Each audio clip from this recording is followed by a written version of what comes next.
Assalamualaikum warahmatullahi wabarakatuh. Selamat pagi, selamat siang semuanya. Kembali lagi bertemu dengan saya, Bu Ita Apriliani.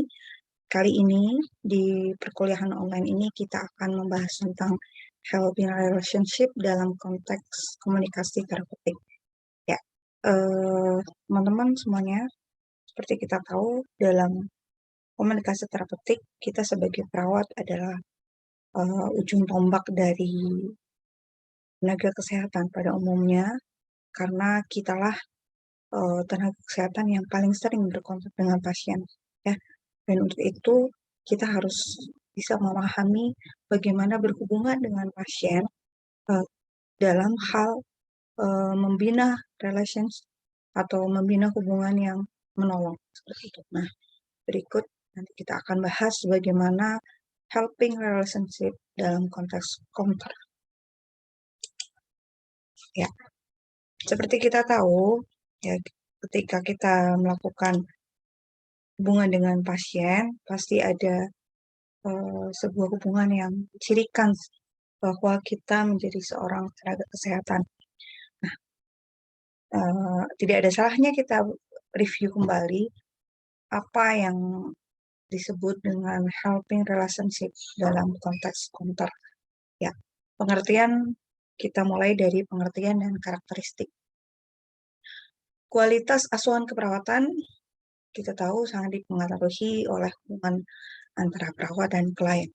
Sesuai dengan tujuan terapeutik, menurut Stuart and Sandon, meliputi realisasi penerimaan diri dan rasa hormat terhadap diri sendiri, kemudian ada identitas diri yang jelas dan rasa integritas yang tinggi, kemampuan untuk membina hubungan interpersonal yang intim, saling tergantung dan mencintai, peningkatan fungsi dan kemampuan untuk memuaskan kebutuhan, serta mencapai tujuan personal yang realistis.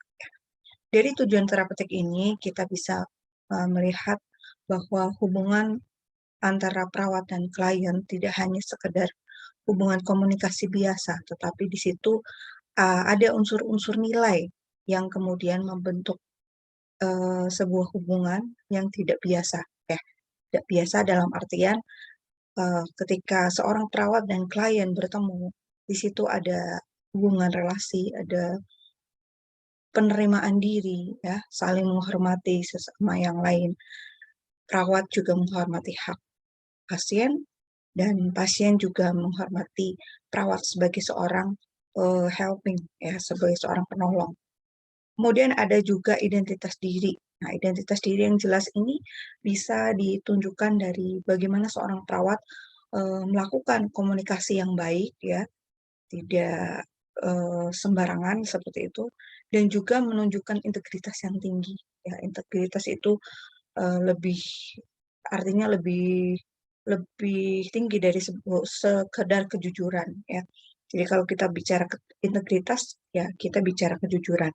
Dan ketika seorang perawat dengan penuh integritas yang tinggi akan mampu membina hubungan yang intim, yang bisa saling tergantung dan mencintai. Mencintai dalam konteks ini adalah bagaimana kita bisa seorang perawat berusaha untuk menolong, ya, untuk memuaskan pasien seperti itu, ya. Oke, selanjutnya karakteristik helping relationship, ya. Karakteristik yang diperlukan perawat dalam melakukan helping atau hubungan yang menolong, yang pertama adalah kesadaran diri terhadap nilai yang dianutnya. Dalam hal ini, perawat harus mampu menjelaskan tentang diri sendiri, keyakinannya, apa yang menurutnya penting dalam kehidupan. Setelah itu barulah ia mampu menolong orang lain, menjawab pertanyaan tentang hal-hal tersebut. Jadi seorang pasien harus punya kesadaran diri. Ya, kalau kita ingat kesadaran diri, kita coba teman-teman buka kembali jendela kesadaran diri menurut Johari Window, bahwa seorang itu dikatakan sehat mental manakala apa yang dia ketahui tentang dirinya sama dengan orang lain ketahui tentang dirinya. Artinya sebenarnya apa yang diketahui kita itu bisa diketahui juga oleh orang lain dalam konteks tertentu ya. Nah, untuk menjadi seorang helping relationship, seorang perawat itu harus mempunyai kesadaran diri yang utuh, yang di mana dia bisa menjelaskan siapa dirinya, apa nilai-nilai yang dianutnya, kenapa misalnya teman-teman kok memilih untuk menjadi seorang perawat, kenapa, why gitu ya. Itu harus harus bisa dijawab ya, harus bisa dijawab, harus bisa dipertanggungjawabkan, sesuai dengan nilai yang teman-teman ketahui ya, sesuai dengan nilai-nilai yang teman-teman, yakini, seperti itu. Kemudian yang kedua, karakteristiknya adalah kemampuan untuk menganalisa perasaannya sendiri ya. Terkadang kita, eee, sering galau gitu ya. Nah, sebenarnya ketika kita galau itu wajar, tapi yang paling penting kita harus mengenali, apa sih yang membuat kita galau? Apa sih yang membuat kita misalnya marah, misalnya kecewa, misalnya putus asa. Nah, kemampuan untuk mengenali perasaan-perasaan ini sangat penting, ya, sehingga kita bisa melihat ini, kemudian belajar untuk mengenali dan juga mencari solusi, ya. Perawat berharap secara bertahap ya, jadi teman-teman itu harus bisa belajar mengenal situasi perasaan diri sendiri. Kalau lagi uring-uringan itu biasanya kenapa? Apa sih yang membuat kita, menjadi uring-uringan, menjadi marah, dan sebagainya. Nah, kemampuan ini harus dikuasai ya, jangan sampai kita itu buta terhadap diri kita sendiri, ya. Makanya nanti teman-teman buka lagi ya, coba ya, konsep kesadaran diri menurut Johari Window. Ada 4 kuadran ya di situ, ya, di mana kuadran pertama itu, menguasai ya. Jadi harusnya seorang perawat yang sehat mental itu kuadran pertamanya itu lebih luas dibanding kuadran 2, 3, dan ya. Silakan dibuka lagi catatannya ya. Kemudian karakteristik yang ketiga adalah kemampuan menjadi contoh ya, menjadi role model ya. Perawat dalam hal ini perlu mempunyai pola dan gaya hidup yang sehat, termasuk kemampuan menjaga kesehatan agar dapat dicontoh oleh orang lain.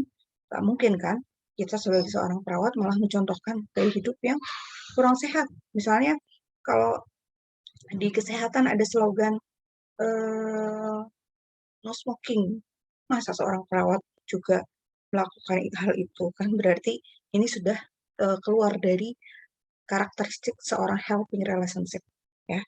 Jadi sebagai seorang perawat mestinya kita juga harus, mempunyai karakteristik yang mempunyai ciri-ciri atau paling tidak punya gaya hidup yang mendukung terhadap pola kesehatan, ya. Cewek-cewek nih, jangan pernah buang sampah sembarangan. Contoh kalau anak cewek biasanya kalau di kosan, gimana cara membuang pembalut dan sebagainya, itu kadang kelihatan sepele ya, tapi, eee, sebenarnya hal ini bisa menjadi sebuah indikator ya, seorang perawat ya, perawat perempuan itu bisa menjaga gaya hidup sehat atau tidak, seperti itu, ya. Kemudian yang keempat, altruistik. Ya, altruistik itu digambarkan bahwa seorang perawat bisa merasakan kepuasan karena mampu menolong orang lain dengan cara yang manusiawi, altruistik. Jadi kita, dalam menolong pasien itu tidak hanya berdasarkan teori saja, tapi kita juga mampu memodifikasi sesuai dengan kebutuhan pasien, ya. Misalnya kita melihat pasien, apa namanya, belum melakukan, eee, oral hygiene gitu ya, belum melakukan sikat gigi gitu. Nah, kita harus bisa, peka terhadap kebutuhan pasien tersebut dan menolongnya. Ternyata pasiennya itu dari keluarga yang tidak mampu. Nah, bagaimana kemudian kita sebagai seorang perawat punya sense of belonging ya, sense of helping, menolong ya, menolong dengan cara yang manusiawi. Ya mungkin, eee, karena mungkin dari keterbatasan biaya, kita bisa, memenuhi kebutuhan pasien tersebut dengan menggunakan alat oral hygiene dari rumah sakit, seperti itu ya. Jadi tidak harus kemudian, semuanya itu dibebankan pada pasien. Selanjutnya rasa tanggung jawab etik dan moral ya. Tiap keputusan yang dibuat selalu memperhatikan prinsip-prinsip yang menjunjung tinggi kesehatan dan kesejahteraan manusia. Dan yang terakhir adalah tanggung jawab. Ada dua dimensi yang diperhatikan lewat tanggung jawab ini, yaitu tanggung jawab terhadap diri sendiri dan berbagi tanggung jawab dengan orang lain. Nah, dengan karakteristik ini, diharapkan perawat dapat menggunakan dirinya secara terapeutik, ya, atau therapeutic use of self, sehingga kondisi helping relationship dapat segera tercapai. Dan perlu dikembangkan lagi untuk menguasai, untuk mempunyai karakteristik di atas tadi, kita tidak boleh lupa dengan karakter yang satu ini, yaitu empati atau kemampuan untuk memasuki kehidupan orang lain agar dapat mempersepsikan pikiran dan perasaannya.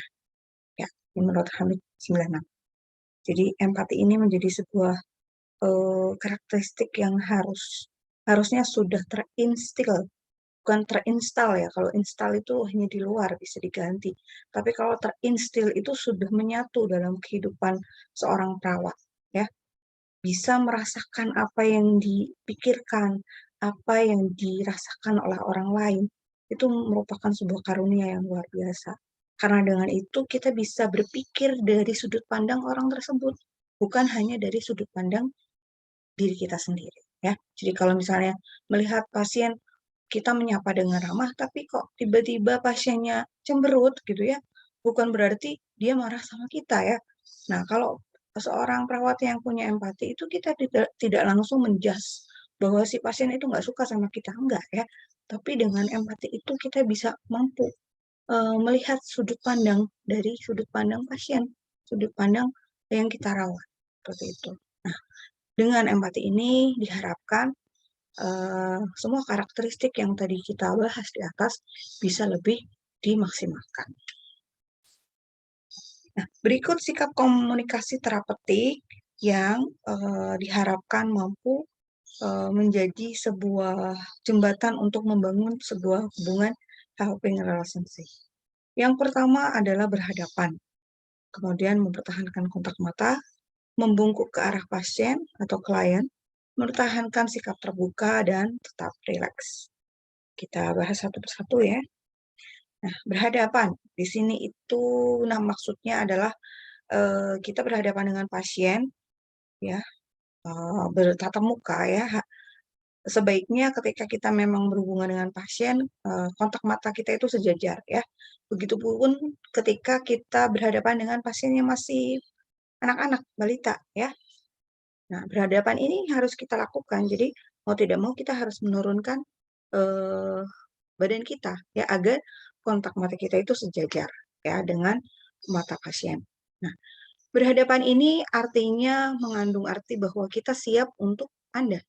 Kita siap untuk melayani pasien. Kita siap hadir untuk pasien seperti itu ya. Dilanjutkan dengan kontak mata. Mempertahankan kontak mata ini sangat penting ya. Karena kontak mata pada level yang sama berarti menghargai klien dan juga menyatakan keinginan untuk tetap berkomunikasi ya. Jadi nggak mungkin kalau kita dengan pasien ngomong sama pasien, sementara kita misalnya matanya ke arah lain atau bahkan sambil baca WA gitu ya, sambil megang HP dan sebagainya. Itu sama saja itu tidak mencerminkan sikap yang terapeutik. Kemudian membungkuk ke arah klien. Membungkuk ini tidak diartikan secara apa ya, secara nyata. Artinya membungkuk ini sedikit menurunkan tinggi badan kita, menunjukkan keinginan untuk mengatakan atau mendengarkan sesuatu. Jadi kita siap untuk mengatakan atau mendengarkan sesuatu. Ya. Kemudian mempertahankan sikap terbuka, ya. Mempertahankan sikap terbuka itu tidak menunduk, ya. Kaki tidak dilipat ketika sedang duduk, atau tangan menunjukkan keterbukaan untuk berkomunikasi. Jadi tidak dalam kondisi sekap gitu ya. Jadi menghilangkan tangannya di depan dada itu berarti bertolak belakang dengan sikap terbuka ini. Dan yang kelima adalah tetap rileks. Nah, tetap rileks ini artinya dapat mengontrol keseimbangan antara ketegangan dan relaksasi dalam memberi respon kepada klien. Seperti itu, ya. Nah, dalam komunikasi kita tahu tidak semua komunikasi itu dilakukan dengan cara verbal atau dengan bicara, tapi ada juga dengan non-verbal. Bahkan, menurut beberapa ahli menyatakan bahwa komunikasi yang sesungguhnya itu bisa terlihat dari komunikasi non-verbal seseorang, ya. Jadi kadang kita melihat ada orang ngomong ya di depan dengan bahasa verbal, dengan kata-kata yang keluar dari mulutnya.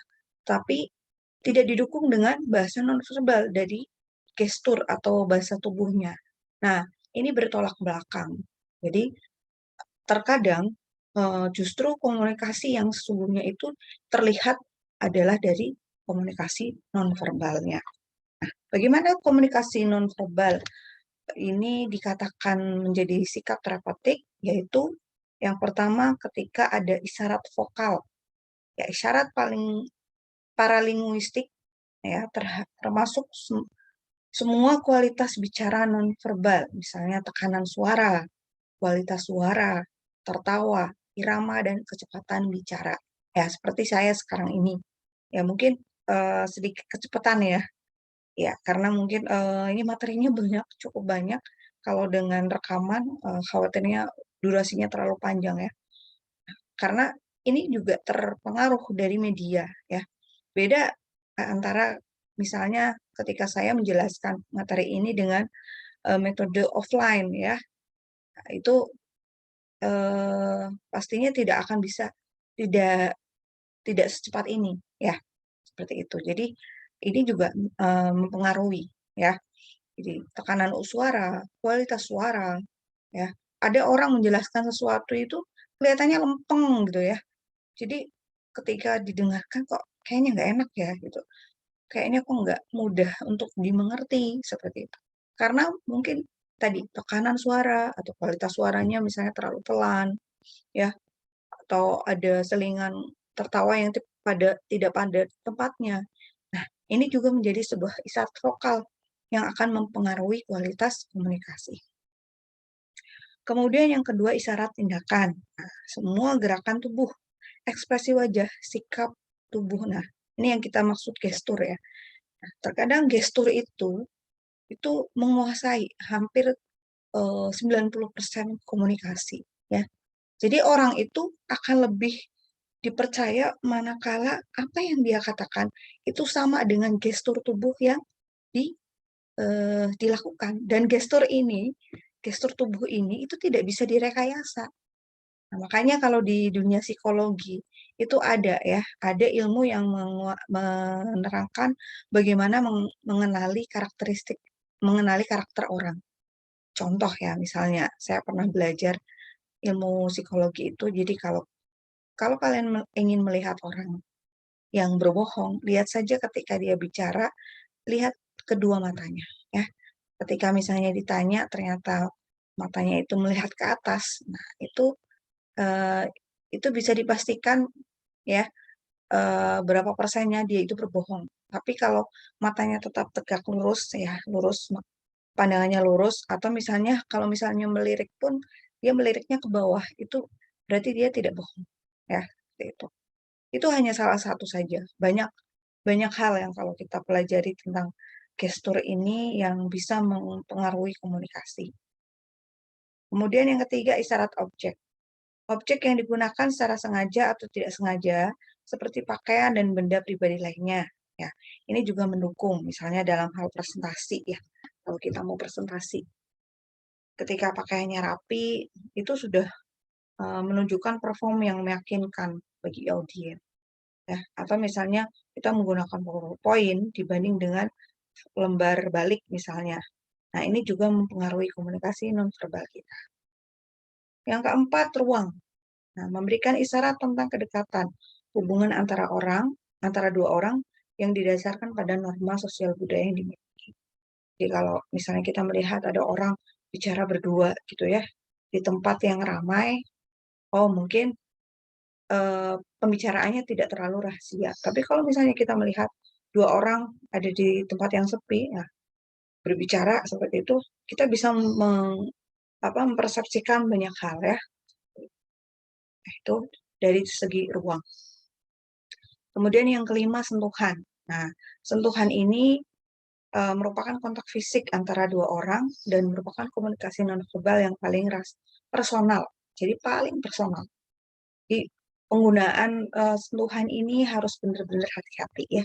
Jangan sampai teman-teman misalnya nanti bertemu dengan pasien yang belum terbina hubungan saling percaya, tiba-tiba melakukan sentuhan. Nah, ini bahaya ya. Karena ini sifatnya sangat personal. Jadi sangat privacy. Bahkan ini hanya bisa dilakukan pada orang-orang yang memang dia sudah punya kedekatan khusus. Artinya, kalaupun seorang perawat itu melakukan sentuhan pada pasien, pastikan bahwa pasien ini sudah percaya kepada kita. Nah, respon sentuhan seseorang terhadap tindakan ini sangat dipengaruhi oleh tadi latar belakang, tatanan budaya, jenis hubungan, jenis kelamin, usia, dan harapan. Nah, ini pasti ya. Jadi kalau ada yang punya keyakinan bahwa oh, tidak boleh menyentuh yang bukan mahram, ya sudah jangan ya, jangan kita lakukan. Meskipun itu dengan pasien ya, atau usia ya, pada usia kemudian ada harapan khusus. Tadi jenis kelamin juga ya. Jadi jangan sampai seorang perawat laki-laki misalnya main sentuh saja ke perawat ke pasien perempuan seperti itu ya, tanpa ada hubungan yang memang membutuhkan hal itu. Jadi kalau bisa dihindari. Persyaratan dasar untuk kemudian sebuah helping relationship itu disebut sebuah komunikasi. Ini kita ambil dari sport dan Sand. Yang pertama, semua komunikasi harus ditujukan untuk menjaga harga diri pemberi maupun penerima komunikasi. Jadi jangan sampai kita melakukan komunikasi yang akhirnya hanya bisa merendahkan harga diri orang lain atau bahkan kita. Seperti itu ya. Jadi harus ada keseimbangan. Kemudian komunikasi yang menciptakan saling pengertian harus dilakukan lebih dahulu sebelum memberikan saran, informasi maupun masukan. Ya, jadi kalau kita belum ada kedekatan, ya maaf ini ada salah tulis ya. Jadi sebelum kita ada saling pengertian, saling kalau di komunikasi terapeutik ada bina hubungan saling percaya, belum ada saling percaya antara perawat dan pasien, jangan pernah sampai kita kemudian memberikan saran, info maupun masukan yang nantinya malah akan membuat pasien tersinggung. Teknik komunikasi terapeutik. Yang pertama yang perlu kita pelajari ya, dan mungkin ini teman-teman sudah bahas juga, itu dengan cara mendengarkan dengan penuh perhatian. Mendengarkan dengan penuh perhatian itu tidak hanya sekedar mendengarkan, tapi di sini lebih ke arah active listening ya. Perawat berusaha mengerti klien dengan cara mendengarkan apa yang disampaikan. Satu-satunya orang yang dapat menceritakan kepada perawat tentang perasaan, pikiran, dan persepsi klien adalah klien itu sendiri. Sehingga untuk mencapai hal ini, sikap yang dibutuhkan adalah yang harus seorang perawat lakukan adalah pandang klien saat pasien bicara, ya. Jadi tatap matanya. Jangan kita kemudian mengalihkan mata kita ke arah lain. Kemudian tidak menyilangkan kaki dan tangan, ya. Ini identik dengan sikap terbuka tadi ya. Hindari gerakan yang tidak perlu. Anggukan kepala jika klien membicarakan hal yang penting atau memerlukan umpan balik. Condongan tubuh ke arah lawan bicara. Ya. Jadi ini lebih ke arah sikap ketika kita mendengarkan itu sikap-sikap seperti inilah yang harusnya kita lakukan ya. Gitu. Kemudian menunjukkan penerimaan. Ya. Ketika kita bicara dengan pasien dan kita mendengarkan dengan aktif tadi, berikutnya menunjukkan penerimaan. Nah, bagaimana untuk menunjukkan penerimaan ini? Menerima ini tidak berarti menyetujui, ya. Bukan berarti kita selalu setuju dengan apa yang dikatakan pasien. Menerima juga berarti bersedia untuk mendengarkan orang lain tanpa menunjukkan keraguan atau ketidaksetujuan. Perawat juga harus waspada terhadap ekspresi wajah dan gerakan tubuh yang menyatakan tidak setuju, seperti mengerutkan kening atau menggeleng yang menyatakan tidak percaya. Sikap perawat yang menyatakan penerimaan bisa terlihat dari bagaimana perawat mendengarkan tanpa memutus pembicaraan, jadi tidak menyela pembicaraan. Kemudian memberikan umpan balik verbal yang menyatakan pengertian. Umpan balik itu bisa misalnya, oh, oh ya begitu ya, oh jadi begitu. Nah, biasanya ada ungkapan-ungkapan yang kayak gitu, yang seperti itu menunjukkan bahwa kita memberikan umpan balik secara verbal. Ya. Kemudian memastikan bahwa isyarat nonverbal cocok dengan komunikasi verbal. Nah ini ya, yang tidak bisa direkayasa. Jadi kalau orang yang mendengarkan dengan seksama, kemudian dia bisa menerima, eh, apa, me- menangkap apa yang disampaikan perawat tadi, ya, isyarat nonverbalnya pasti cocok dengan verbalnya. Kemudian menghindari perdebatan, jadi tidak berdebat, ekspresi keraguan atau usaha untuk mengubah pikiran klien. Berikutnya yang ketiga, menanyakan pertanyaan yang berkaitan. Ya. Tujuan perawat ketika bertanya adalah untuk mendapatkan informasi yang spesifik mengenai apa yang disampaikan oleh klien. Nah, dan untuk ini gunakan kata-kata yang sesuai dengan konteks sosial budaya klien. Jadi misalnya ketika pasien bicara eh, tentang saudaranya, ya kita ingin mendapatkan jawaban yang lebih detail tentang pernyataannya, kita bisa menggunakan pertanyaan. Tadi Anda katakan Anda memiliki 3 orang saudara. Siapa yang Anda paling dekat? Siapa yang paling dekat dengan Anda? Ya, jadi ini untuk menunjukkan bahwa kita juga menyimak pembicaraan pasien tadi. Yang keempat adalah mengulang ucapan klien dengan menggunakan kata-kata sendiri. Contoh, saya tidak dapat tidur. Sepanjang malam saya terjaga terus. Perawat kemudian memberikan respon dengan mengulang kata-kata si pasien. Saudara mengalami kesulitan tidur, ya, jadi dengan bahasa yang lain ya. Seperti itu. Berikutnya mengklarifikasi. Klarifikasi ini terjadi pada saat perawat berusaha untuk menjelaskan dalam kata, ide, atau pikiran, ya, yang tidak jelas dikatakan oleh klien. Tujuan dari teknik ini biasanya untuk menyamakan pengertian. Contoh, perawat dapat menyatakan, saya tidak yakin saya mengikuti apa yang Anda katakan. Atau, apa yang Anda maksudkan dengan, nah tadi ya, tadi dengan pernyataan yang mungkin membuat Anda kurang jelas. Kemudian yang keenam, memfokuskan. Metode ini bertujuan untuk membatasi bahan pembicaraan, sehingga percakapan menjadi lebih spesifik dan dimengerti. Hal yang perlu diperhatikan adalah usahakan untuk tidak memutus pembicaraan ketika klien menyampaikan masalah penting. Sebagai contoh, misalnya kita sampaikan bahwa hal ini tampaknya penting. Mari kita bicarakan lebih dalam. Atau apa yang sudah kita sepakati untuk bicarakan. Jadi kita menegaskan dengan cara memfokuskan bahwa hal yang kita rasa penting untuk dibahas, kita ucapkan dengan kata-kata, dengan cara memfokuskan. Nah, ini bisa kita lakukan pada pasien-pasien misalnya kalau di pasien lansia misalnya ya, kadang bicaranya ngalor ngidul gitu ya, diulang-ulang terus. Atau pada pasien-pasien gangguan jiwa biasanya sering ya, kita harus sering menggunakan focusing ini. Yang ketujuh adalah menyatakan hasil observasi.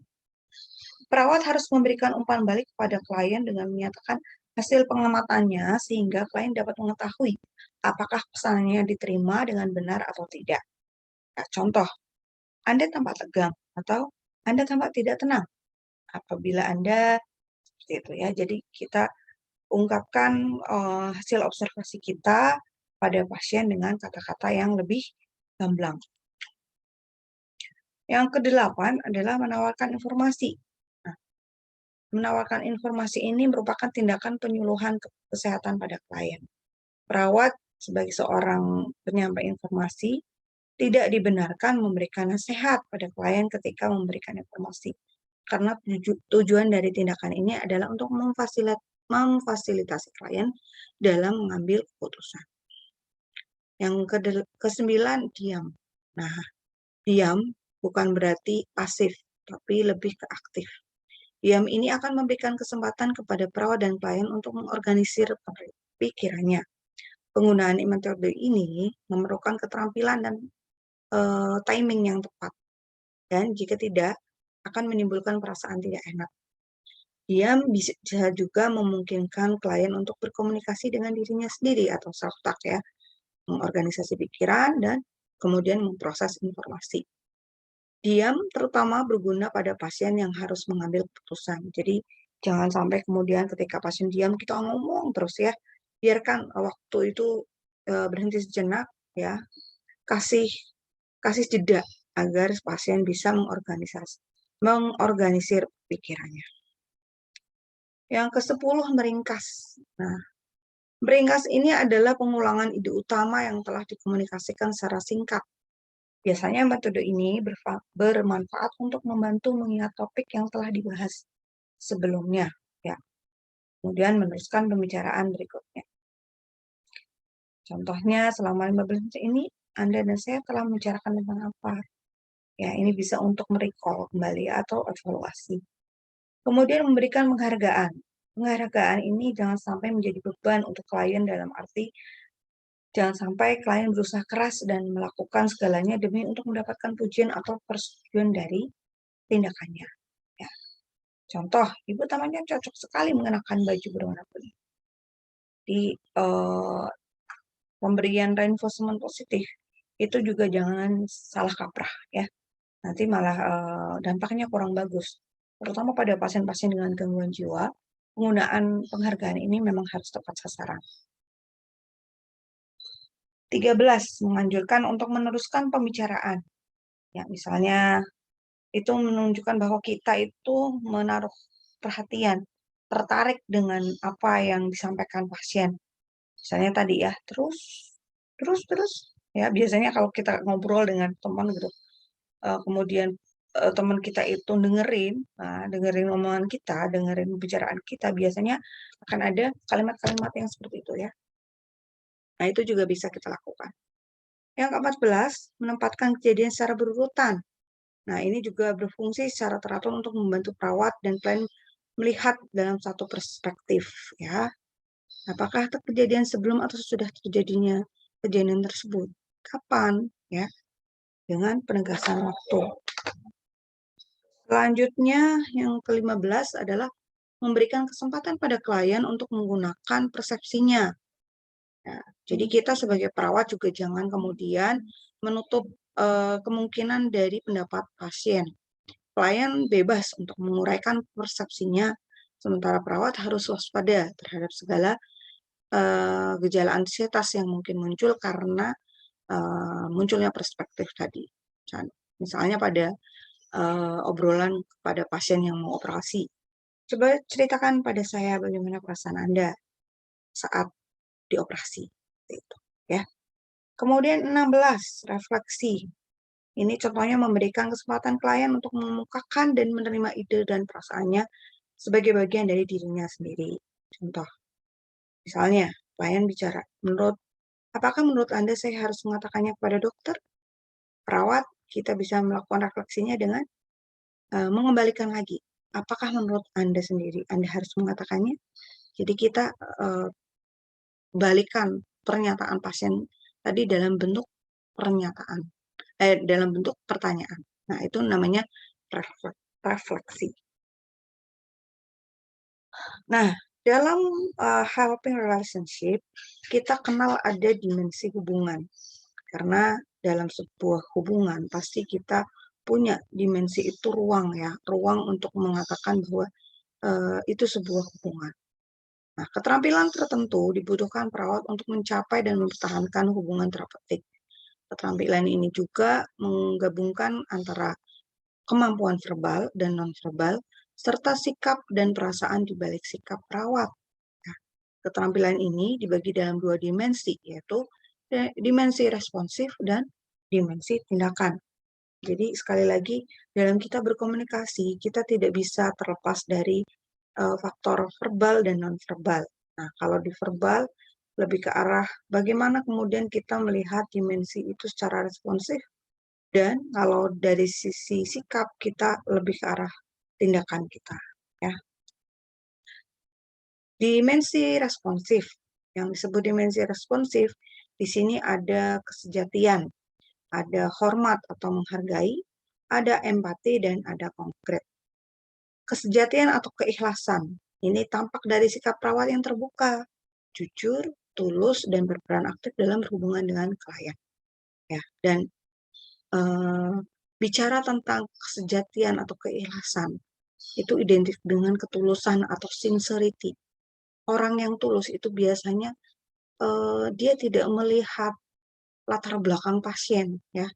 Jadi mau pasiennya kaya, mau pasiennya miskin, komunikasinya sama saja, perlakuannya sama saja, ya, tidak ada yang dibuat-buat. Nah, ini dimensi keikhlasan. Luar biasa ya, kita sebagai seorang perawat, kalau bisa terus mengasah dimensi responsif ini, luar biasa. Kita bakalan panen pahala ya, kalau dalam agama kita panen pahala. Kemudian yang kedua, hormat atau menghargai. Tampak dari sikap perawat ketika menerima klien apa adanya, tidak menghakimi, tidak mengejek atau menghina, menemani klien yang sedang menangis, sedang sedih, atau sedang tidak percaya dengan diagnosa yang di divonis dokter misalnya, ya, memenuhi permintaan klien untuk menanyakan tentang pengalaman dan hal-hal tertentu, ya. Kemudian dimensi yang ketiga, empati. Tadi ya kita sudah bahas di atas, bagaimana kita berusaha untuk bisa memahami para pasien dari sudut pandangnya. Ya. Yang keempat, konkret. Konkret ini mempertahankan respon perawat terhadap perasaan klien. Penjelasan dapat diberikan secara akurat, mendorong klien memikirkan masalah yang spesifik. Ya, jadi konkret. Jadi tidak hanya dimensi responsif ini tidak hanya bicara tentang ikhlas, menghargai, empati, tapi kalau kita sudah mampu melakukan, mampu menghormati klien, mampu bersikap ikhlas dan tulus pada klien, mampu bersikap empati, nantinya akan melahirkan sikap yang konkret. Artinya kita kemudian tidak larut dengan perasaan yang kita rasakan juga, tapi kita juga berusaha untuk memberikan solusi, berusaha untuk memberikan bagaimana jalan keluar yang terbaik bagi masalah yang dihadapi pasien. Seperti itu. Selanjutnya dimensi tindakan. Tindakan ini ada beberapa ya. Yang pertama konfrontasi, kemudian kesegeraan, ya, keterbukaan perawat, katarsis emosional, dan bermain peran. Konfrontasi ini dibedakan menjadi 3 kategori. Yang pertama, ketidaksesuaian antara konsep diri klien, ya, ekspresi klien tentang dirinya dan ideal diri. Nah, ini hati-hati ya kalau pasien-pasien kita jumpai pada pasien-pasien yang tadi antara ucapan dan tindakannya itu tidak sesuai. Nah, biasanya kita harus melakukan konfrontasi ini. Nah, kemudian ketidaksesuaian antara ekspresi verbal dan perilaku klien. Ekspresi nonverbal, ya, ekspresinya pasien mengatakan baik-baik saja gitu, tapi dari pelakunya misalnya dia tidak kooperatif dan sebagainya. Ini juga perlu adanya dimensi konfrontasi. Ketidaksesuaian antara pengalaman klien dan perawat. Nah, ini juga ya, jangan sampai ini menjadi sebuah hal yang nantinya akan mengganggu hubungan komputer antara perawat dan klien. Berikutnya kesegeraan, ya, perawat harus sensitif terhadap perasaan klien dan berkeinginan membantu dengan segera. Kemudian emosional katarsis, ketika klien didorong untuk membicarakan hal-hal yang sangat mengganggunya untuk kemudian mendapatkan efek terapeutik. Jika klien mengalami kesulitan mengekspresikan perasaannya, perawat dapat membantu dengan mengekspresikan perasaannya jika berada pada situasi klien. Kemudian bermain peran. Ya, oke. Itu yang bisa saya jelaskan di materi helping relationship dalam konteks komunikasi terapeutik antara perawat dan klien. Mudah-mudahan teman-teman tidak puas sehingga akan banyak bertanya, akan banyak kemudian mencari jawaban, mencari hal-hal lain yang terkait dengan materi kali ini. Terima kasih untuk semua perhatiannya. Saya tutup. Jika ada yang mau ditanyakan, silakan di chat di forum diskusi. Terima kasih. Assalamualaikum warahmatullahi wabarakatuh.